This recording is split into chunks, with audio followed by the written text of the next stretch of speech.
Hello and welcome back. So today I'm going to talk about fermentation again, and specifically a couple of batches which I started a couple of months ago, and because the heat wave is coming, I prefer to check the batches and put them in the fridge because excessive heat can damage the fermentation process.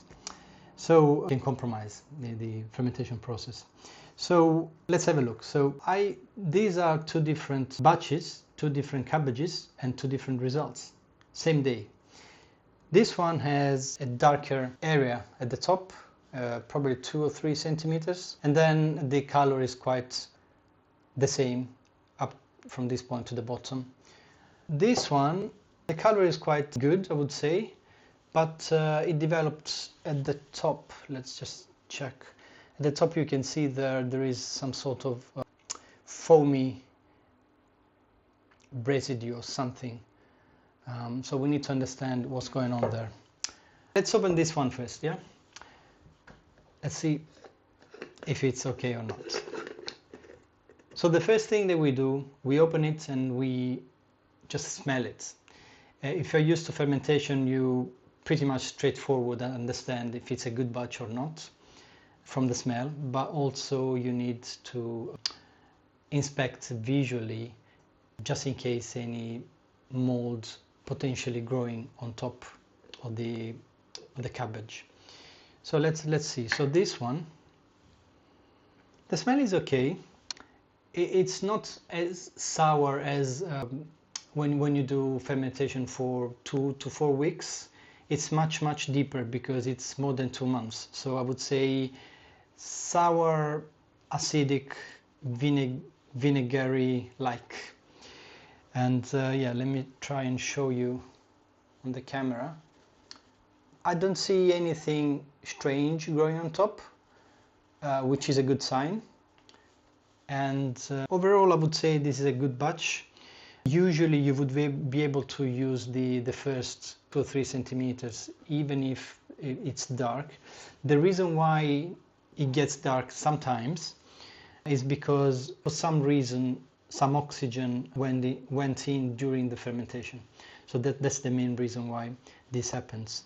But if it looks okay, if you don't see any mold growing on top, if the smell is okay, then it's normally a good batch to use. So I would get rid of this dark area anyway and use the rest in the kitchen. Let's try and have a look at the other one. Close this one, this one.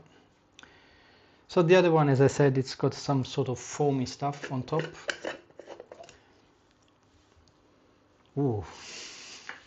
I don't like the smell, which it's not a good sign. And I can see probably there is some mold growing on top. It's kind of a white yellowish mold and I don't like it. Have a look. So we have a couple of warnings here. The first is the smell, which is not typical for normal fermentation. And then I feel like some sort of alcoholic type of smell, but also there's something else anyway.